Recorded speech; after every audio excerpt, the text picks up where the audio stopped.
Hello everyone, आज हम बात करते हैं एक करंट न्यूज़ की स्टे और गो, जो कि पैलेस्टीन और इज़राइल के बारे में है। इज़राइल के जो इज़राइली जो हैं उन्होंने पैलेस्टीन के लिए निकासी आदेश जो हैं वो जारी किए हैं ताकि वो जल्दी से जल्दी गाज़ा पट्टी को खाली करें, गाज़ा स्ट्रिप को खाली करें। जैसे कि हम देख सकते हैं कि लोग विस्थापित हो रहे हैं बहुत बड़ी संख्या में, और जो पूरा इलाका है वो पूरी तरीके से तबाह कर दिया गया है। Israel evacuation orders leave Gazans facing an excruciating choice।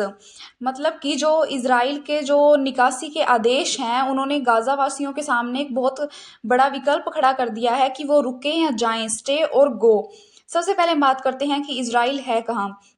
जैसा कि ये एशिया, यूरोप और अफ्रीका का मैप है, इसमें जो मिडल ईस्ट है वहाँ पे इज़राइल और पैलेस्टीन बहुत छोटी सी जगह है, बहुत छोटा सा देश है इज़राइल, जो कि ये रहा। यहाँ पे हमारा इज़राइल है जो कि बहुत छोटा सा देश है। अगर हम इसको जूम करके देखें तो ये कुछ ऐसा दिखता है, जिसमें ये इज़राइल है पूरा।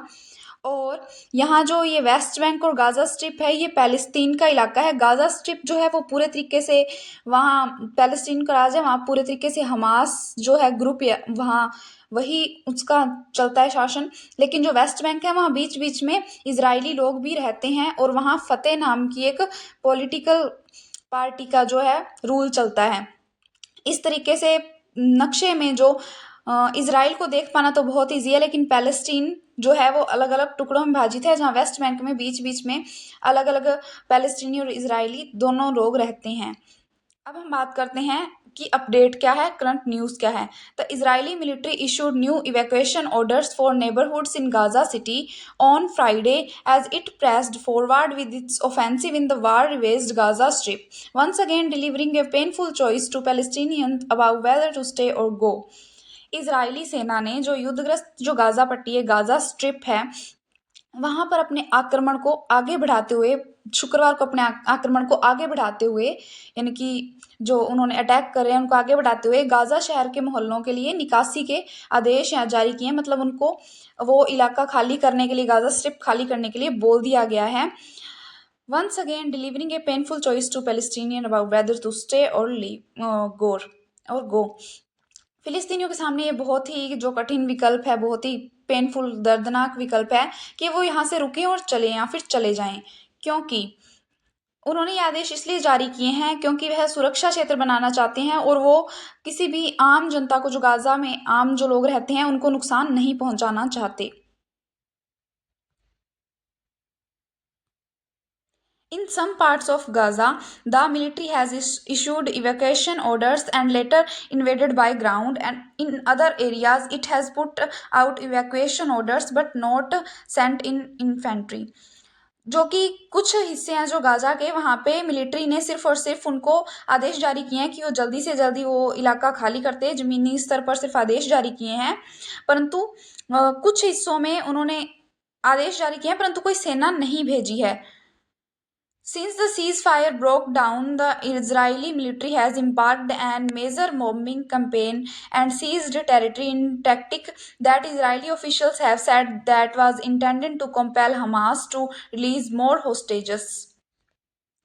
युद्ध विराम जो है, जो सीज फायर थी, उसके टूटने के बाद इजरायली सेना ने बहुत बड़े पैमाने पर बमबारी की है। क्योंकि इससे पहले जैसा कि हम जानते हैं कि हमास ने इजराइल पर बहुत ज़्यादा मात्रा में रॉकेट्स फेंके थे, जिसके कारण इजराइल का जो है आयरन डोम सिस्टम, जो कि उनका एयर डिफेंस, जो कि उनका डिफेंस सिस्टम है, वो भी फेल हो गया था। और कई क्षेत्रों पर इजरायली सेना ने कब्जा भी कर लिया है। इजरायली अधिकारियों का कहना है कि इस रणनीति का उद्देश्य हमास के जो जो उन्होंने होस्टेजेस बना रखे हैं, बंधक बना रखे हैं, उनको आज़ाद करवाना है, उनको छोड़ने के लिए मजबूर करना है। अब हम बात करते हैं हमास ग्रुप के बारे में। हमास ग्रुप जो है वो गाजा स्ट्रिप का एक ग्रुप है, जहाँ पे हमास ग्रुप ही शासन करता है गाजा स्ट्रिप में। हमास ग्रुप को टेररिस्ट ऑर्गेनाइजेशन माना जाता है कई देशों के द्वारा, जिसमें सबसे पहले European Union, Israel, Japan, USA, Australia, UK और Canada. European Union, Israel, Australia, USA और जापान जैसे देश हमास को एक टेररिस्ट ऑर्गेनाइजेशन मानते हैं। लेकिन कुछ देश ऐसे भी हैं जो हमास को टेररिस्ट ऑर्गेनाइजेशन नहीं मानते, जैसे कि Brazil, China, Iran, Egypt, Norway and Qatar और रूस। ये जो देश हैं, ये जो हमास है उसको टेररिस्ट ऑर्गेनाइजेशन नहीं मानते। लेकिन वही कुछ देश ऐसे हैं जो हमास की जो मिलिट्री है उसको टेररिस्ट मानते हैं, जैसे कि न्यूजीलैंड और पैराग्वे। ये ऐसे देश हैं जो कि सिर्फ और सिर्फ न्यूजीलैंड और पैराग्वे ऐसे देश हैं जो उसकी सिर्फ हमास की मिलिट्री को जो है टेररिस्ट ऑर्गेनाइजेशन नहीं मानते। अब हम बात करते हैं इसराइल के आयरन डोम सिस्टम की। इसराइल का आयरन डोम सिस्टम एक ऐसा सिस्टम है जो कि कोई भी रॉकेट्स अगर उन पे अटैक किया जाता है तो उसको हवा में गायब कर देता है, उनको ख़त्म कर देता है, जिससे शहर को कोई नुकसान नहीं होता।